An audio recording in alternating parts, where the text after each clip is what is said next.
만나보겠습니다.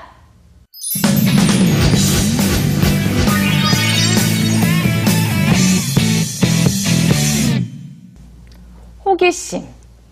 호기심이라 공연 연출가에게 있어서 호기심을 빼놓으면 사실 시체다 이렇게 말할 수도 있을 것 같아요. 그런 의미에서 성공 비결이 된 건가요? 그러니까 영감의 재료가 호기심이라는 믿음이 있어요. 저는 뭔가 좋은 생각을 할 때의 첫 번째 출발은 저게 뭐지? 저 사람 정말 재밌다. 혹은 저 사건이 나한테 뭔가 어떤 자극이 된다. 왜 그럴까라는 게 시작이라고 생각이 들어요. 근데 네. 호기심이 생기는 것에 대해서 사람들이 약간의 죄책감을 갖기도 하죠. 내가 잘 모르니까. 하지만 소크라테스가 신탁을 받았대요. 어떤 그리스 시대 네. 당신이 가장 똑똑한 사람입니다. 라고 신탁을 받았는데도 불구하고 그 사람이 부인했대요. 내가 알고 있는 것은 내가 잘 모른다는 사실뿐이다. 라고 하면서 현자들을 만나러 가기 시작했대요. 그만큼 내가 잘 모르는 것은 창피할 일이 아닌 것 같아요. 내가 설사 그 호기심 때문에 뭔가를 안다고 한다손 치더라도 네.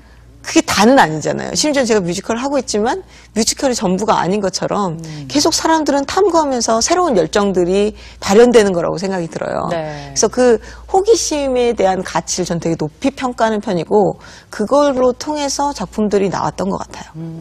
뮤지컬 그날들 역시 이런 남다른 호기심에서 출발을 했다면서요? 네. 사실 제가 그때 김종욱 찾기 영화를 찍고 지방으로 무대 인사를 하러 다녔었어요. 그때 이제 배우님들이 계시니까 네. 이제 경호팀께서 붙어요. 같이 옆에서 같이 뭐 엘리베이터도 타고 운전도 해주시고 뭐 이러는데 이제 그 팀이 보통은 이제 그 팀끼리 다니세요. 그리고 저희는 저희 팀끼리 다니죠. 배우하고 스태프들은. 네. 근데 어느 날 경호팀하고 차를 같이 타야 되는 상황이 생겨가지고 있는데 되게 불편하잖아요. 좀 어색해요. 네. 자주 말도 안 해봤고 그리고 등치도 너무 크고 그러니까 바로 가까이에 조그만한 차 옆에 있으니까 약간 어색해서 이렇게 어쩔 줄 몰라고 했는데 그분이 이렇게 잠깐 신호등 앞에서 플리피형 이렇게 전화기 이렇게 슝 이렇게 보는 거예요. 그래서 네. 제가 뭘 보나 그러고 저도 모르게 봤더니 곰돌이 스티커가 0이 있잖아요. 1, 2, 3, 4, 5, 6, 7, 8 0에 붙어 있는 거예요. 그래서 제가 깜짝 놀라가지고 그게 마치 있으면 큰일 날 일처럼 거의 막 화를 내다시피 그게 왜 거기 있냐고. 그랬더니 그분이 갑자기 이렇게 아빠 미소 같이 이렇게 환하게 웃으시면서 네. 웃을 일이 별로 없는데 그 웃으면 좀 안 되잖아요. 직업적인 특성상. 그래서 그렇죠. 항상 인사를 쓰고 있으니까 혼자 있을 때 웃으려고 제가 제일 좋아하는 곰돌이 스티커를 붙여놨다는 거예요. 근데 그때부터 그분이 굉장히 인간적으로 보이기 시작했어요.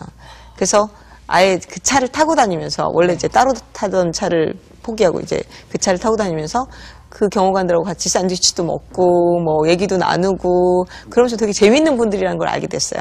그게 호기심의 시작이었던 것 같아요. 그렇죠. 정말 왜 저게 붙어 있을까? 저 사람 무슨 생각을 하고 있을까가 시작이 돼서 그 사람들의 일 그리고 뭐 남다른 고민 뭐 이런 것들이 다 하나씩 관심이 생기게 됐죠. 그리고 또 호기심이 생기면 애정이 생기는 거고 애정이 생기면 연민이든 이해든 뭔가 생기는 거잖아요. 네. 더 알고 싶고 그러다가 나중에 이제 그날들까지 됐던 거예요. 최근에 이제 김광석 씨 노래를 가지고 만들었던 그날들이라는 작품의 주인공들의 직업이 대한민국 청와대 경호관들이었어요. 그러면 호기심에서 이 출발한 작품이 또 어떤 스토리를 어떻게 풀어질지는 뭐 장유정표만의 그런 방법이 있을까요? 우선은 관심이 가져지는 것들은 항상 기록해놔요.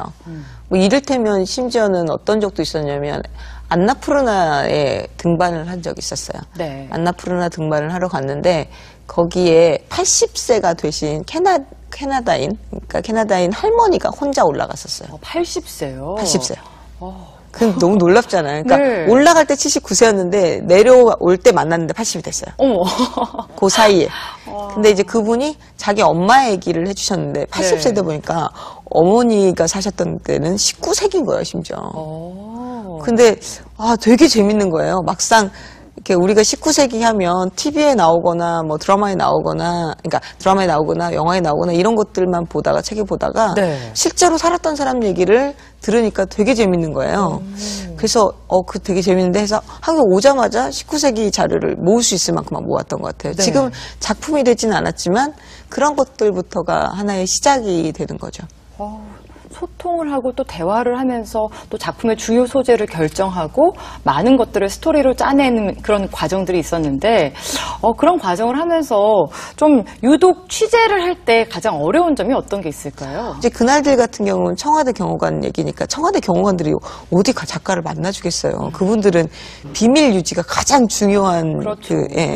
자기들의 수칙인데 네. 근데 어떻게든지 막 사돈의 팔촌을 다 뒤져갖고 한 7명 정도를 만났어요. 그래도 전현직 청와대 경호원들. 그러니까 그냥 경호원들은 좀 만나기 쉬운데 그분들 중에 마지막 분은 농담 삼아서 제가 들은 얘기를 들으면 막 축 풀었더니 혹시 간첩 아니냐고.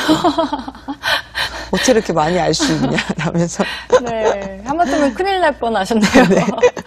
여자 간첩 될 뻔했습니다. 네. 사람 만나는 일만큼이나 좋아하시는 게 또 여행이잖아요. 네네. 여행하시면서 슬로바키아에서 우리나라로 오기까지 3개월이 걸렸다는 얘기를 들었어요. 어떻게 하다 보니까 3개월씩이나 걸린 건가요? 그러니까 제가 한국에서 슬로바키아에 공연을 하러 갔었는데 그리고 한국까지 그냥 비행기를 안 타면 3개월 정도 걸려요. 그러면 뭐 육로로 다니시고. 예, 비행기를 안 타는데 이렇게 학생 때니까 돈이 많지 않으면 그만큼 걸리죠. 이제 뭐 빠른 걸 안 타니까. 근데 그러면서 제가 느꼈던 건 뭐냐면 우리가 보통 스마트폰 가지고 다니면서 장점도 굉장히 많지만 네.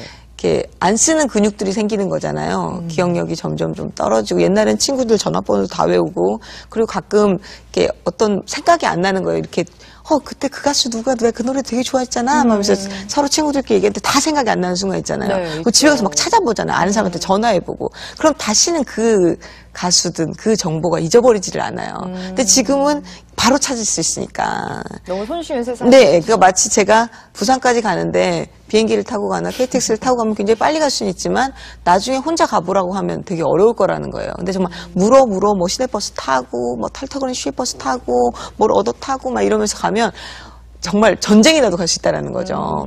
마찬가지로 슬로바키아에서 한국까지 그렇게 뭐 정말 육로로 이렇게 항공. 버스 타고 기차 타고 말 타고 심지어는 마지막에 배 타고 한국으로 오니까 그 길이 아직도 생생해요. 어떻게 가야 되는지 다시 가라고 해도 10년 전 일인데도 불구하고 갈 수 있을 것 같아요. 근데 처음에 슬로바키아 가신 거는 여행 때문에 가신 게 아니었잖아요? 공연 때문에 가셨는데 갔었죠. 네. 돌아올 때 다른 스태프들은 다 비행기 타고 귀국했는데 네. 혼자서 그런 이유 있는 선택을 하신 거네요? 네. 근데 그때도 이제 학기 중에서 갔었고 그때가 이제 2002년 월드컵 때였었어요. 그래서 네.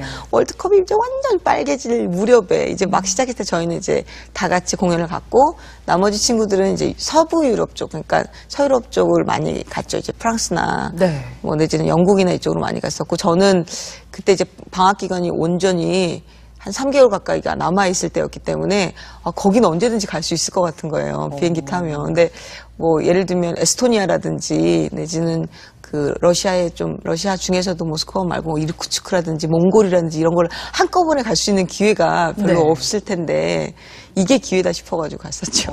뭐 언젠가 저희가 잘 모르는 곳을 소재로 한 그런 작품이 또 하나 탄생되지 않을까 그런 기대감을 가지게 됩니다. 자, 호기심 어린 시선으로 대중성을 읽어내려는 노력이 바로 현실적인 소재에서 가치를 찾아내 공감대를 형성한 비결이 아니었을까 싶습니다. 마지막 성공 비결 만나보겠습니다.